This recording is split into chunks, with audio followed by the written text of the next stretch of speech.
Estou falando em português porque eu falo português, eu falo francês, falo inglês, árabe e hebraico. Eu não falo espanhol. Então eu não vou tentar fazer aquele macarrônico para vocês, né? Inglês serve para audiência, no geral, tudo bem? Tá bom. Então, o que eu faço na realidade? Eu sou sócio de uma gestora que administra e gerencia fundos de investimento imobiliário no Brasil.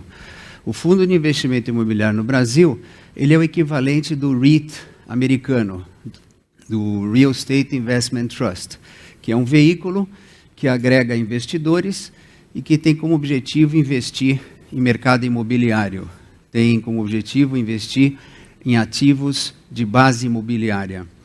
Pode ser como propriedade, que a gente chama os fundos de tijolo, e pode ser como dívida, onde são os fundos de crédito de CRI. Então, os fundos imobiliários no Brasil foram criados em 1993 e, a partir de 99, não existia muitas pessoas utilizando esse sistema, e eu e um sócio meu, eu era sócio de um banco de investimento médio, fomos aos Estados Unidos e estudamos o REIT, estudamos o Mortgage Backed Securities, estudamos as empresas de Mortgage Origination, que são originação de créditos imobiliários, para financiamento para pessoa física.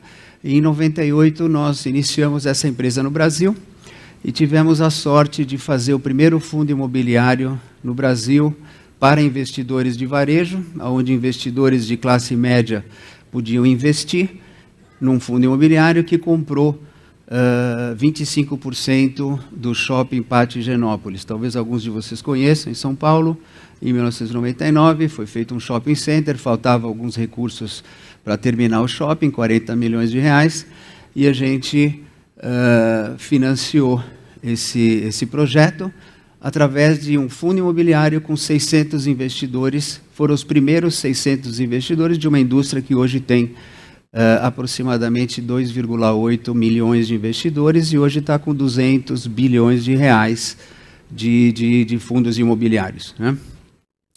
E o que acontece é que, ao longo dessa trajetória de mais de 20 e tantos anos, nós tivemos várias oportunidades de investimento em várias categorias, né? Então, já fizemos shopping center, investimento em shopping center, em logística, em imóveis comerciais e também na área de hotelaria, né? Acho que nós fomos um dos primeiros a fazer investimentos na área de hospitalidade, né? E essa história começou na área de hospitalidade em 2007, onde era sócio do Banco Orinvest, e um dos meus sócios tinha um dilema, né?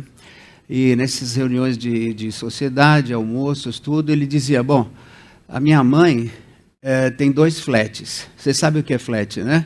Aquela unidade que o investidor pode comprar e, se Deus quiser, ele vai ter uma renda, né? Se Deus quiser, ele vai gastar pouco para trocar a mobília, para trocar o carpete e a cortina, né? Se sobrar algum, ele leva para casa. Então, isso é flat. Em 2007...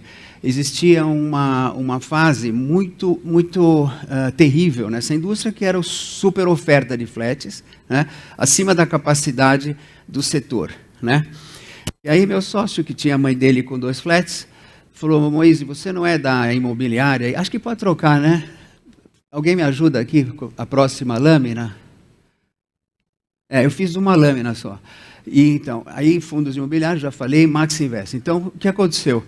Aí eu falei, bom, Rodolfo, qual o problema? Ele falou, minha mãe tem 2 flats, eu não sei o que fazer com isso, não dá renda, só dá custo, e de vez em quando fica alugado e tal, o que eu faço? Eu falei, não tenho a mínima ideia. Ele falou, então eu vou vender. Eu falei, você vai achar comprador? Ele falou, acho que não. Então, você não é do real estate, da nossa área? Eu falei, sou, mas isso aqui é pior que real estate, é uma coisa que não dá para, né? Aí eu fui consultar um amigo meu, o Diogo, aqui que está sentado, que me convidou para falar aqui, e eu obriguei ele a ficar sentado aqui. Você não vai embora. A audiência foi embora, eu falei, você fica. Bom, aí eu falei, Diogo, nós estamos com 2 flats aqui e tal, eu estou com uma ideia. O que você acha? Vamos fazer um fundo imobiliário? Isso era 2007. Onde os investidores de de flats, assim como a mãe do meu sócio, podem capitalizar o fundo com o seu flat. né? Então a pessoa está lá com o seu flat sofrendo, e aí ela capitaliza o flat no fundo, em vez de ter 1 ou 2 flats, ela tem 1x avos de participação em 500 flats, né? E quais eram as vantagens? Primeiro, você tinha um benefício fiscal de economia sobre o rendimento. Então tinha isenção fiscal. A segunda, uma diversificação de risco, uma pulverização de risco. Depois, uma gestão profissional. E tinha também a questão da liquidez das cotas do fundo em mercado secundário. Então, por exemplo, eu tinha um flat na época que valia R$250 mil, eu queria comprar uma bicicleta de 30, eu tinha que vender o flat inteiro.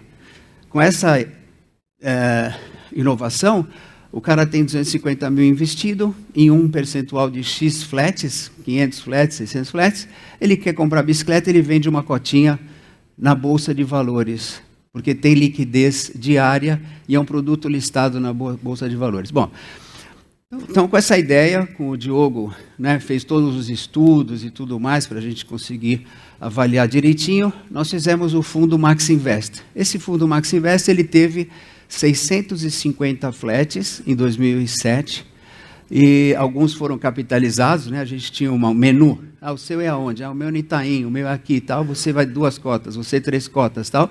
E tinha também aqueles que investiram recursos para fazer a aquisição. 650 flats, começou com 70 milhões de reais, eu acho, na época, e foi um grande sucesso, e foi o fundo de melhor performance no mercado de fundos imobiliários da Bolsa até 2011. Né? Ganhou um prêmio Master Imobiliário e tudo mais, foi bacana, super chique, eu fiquei famoso, por isso que eu estou aqui hoje, né? Se tivesse sido um fracasso, ele não me convidaria, mas eu estou aqui, deu certo. A estratégia era se beneficiar do ganho de capital dos imóveis, ela foi bem definida, os flats estavam baratos, e a gente comprou, e a estratégia era vender quando o mercado melhorasse, porque a perspectiva do Diogo da Autoinvest era que em 3, 4 anos a diária ia subir, a ocupação ia subir e o valor desses imóveis ia subir. Então essa era a estratégia. Quando chegou em 2011, o fundo de 70 milhões valia 300 milhões. Bom, aí cheguei para o Diogo e falei, Diogo, agora é hora de vender, né? Ah, não, mas está bom. Eu falei, escuta, quando está bom é que você vende, quando está ruim você não vende. Então, 2011, chamamos uma assembleia, tá boa a história? Se eu me alongar, vocês me tiram daqui. Tudo bem? Bom, é que quando eu pego o microfone, eu não saio dele. Fico até meia-noite, canto, danço, faço tudo. Bom, então, em 2011, nós chamamos uma assembleia de investidores e os investidores não queriam vender. Não tinha jeito. A assembleia levou 3 horas. E eu falo, turma, tem que vender agora, tem que vender. 70 milhões viraram 300 em 3, 4 anos. A gente conseguiu convencer, né? E aí, nós dos 650 flats, vendemos 400, mais ou menos, 400 e pouco. Foi um sucesso, todo mundo ficou feliz.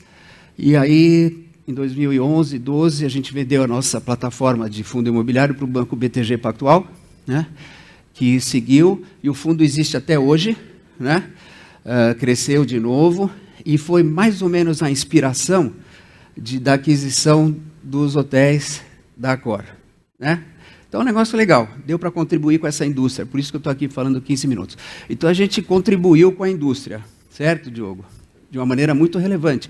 A maior operação começou com esse negócio. Eu fui sócio do BTG Pactual, com o André Esteves, ele gostava muito do setor imobiliário, de fundos imobiliários, e lá, quando eu fiquei, depois da venda da nossa plataforma em 2012, eu fiquei como sócio do BTG, e lá a gente desenvolveu algumas outras estratégias em hotelaria e né, hospitalidade. Bom, esse é um caso que eu queria contar para vocês.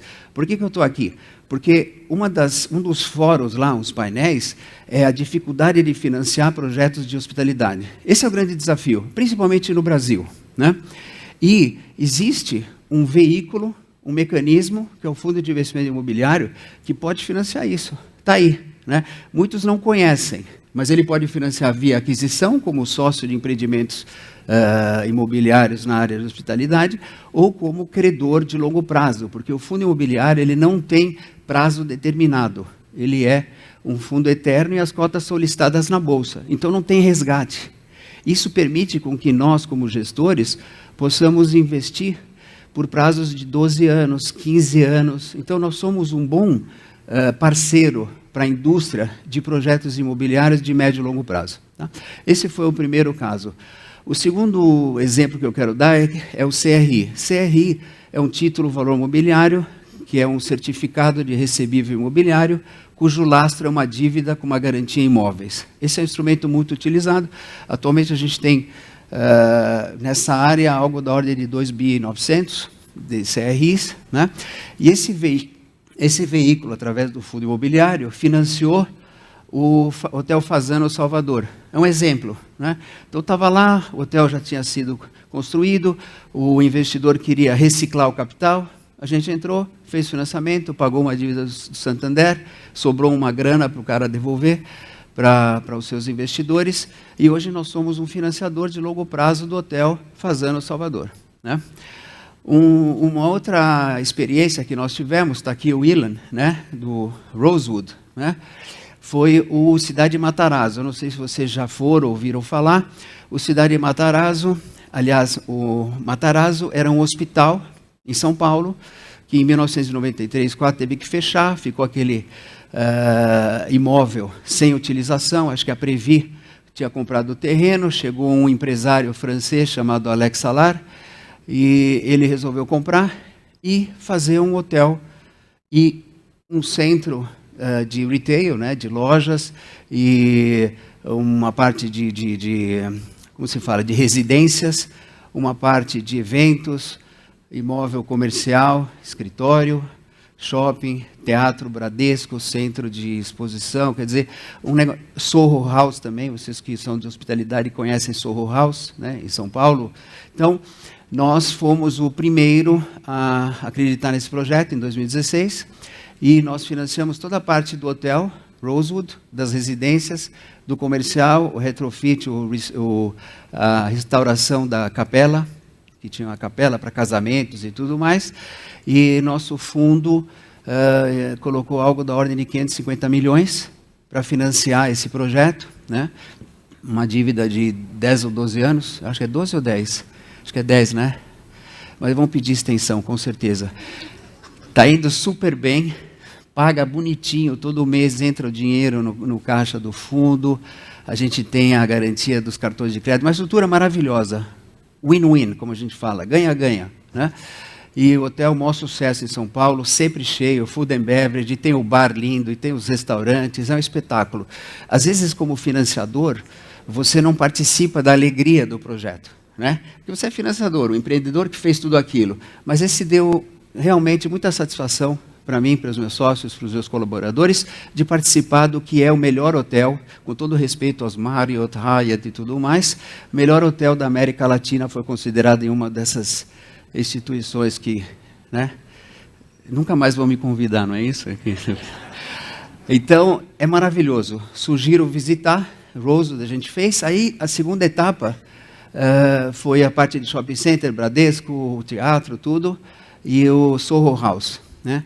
E aí isso foi mais 600 milhões que a gente investiu, mas aí nós trouxemos parceiros, co-investidores conosco, 3 outras gestoras, 4 gestoras para fazer esse investimento. Soho House está pronto, né? Vocês sabem que Soho House é um sistema de sócios, né? Você precisa ser sócio. Obviamente eu fui recusado, uma coisa impressionante. Coloquei 600 milhões naquele lugar que saiu Soho House, você foi bola preta. É verdade, né? É uma coisa louca. Porque você não é criativo. Eu falei, como criativo? Eu fiz fundo imobiliário, fiz um monte de coisa. Então, depois eu fui aceito. Aí eles perceberam, falaram, não, o cara tá bom. Então eu sou sócio hoje e como uma compensação, eu sou sócio global, Soho House, não só de São Paulo. Então acho que eles ficaram meio assim, né, desconfortáveis. Que mais? Eu tenho mais 1 minuto, mas não tenho mais assunto. Vocês querem perguntar alguma coisa? Eu achei que era pouco 15, mas é muito.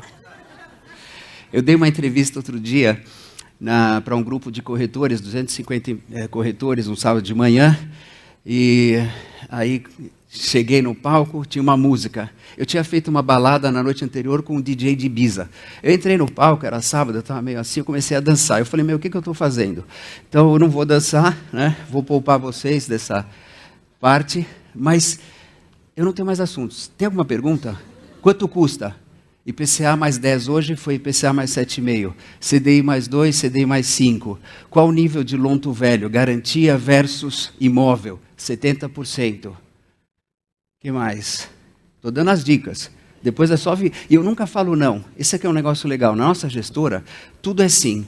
A pessoa vem e fala assim, eu quero isso. Sim. Eu quero aquilo. Sim. Eu nunca falo não. Depois eu vou analisar, obviamente.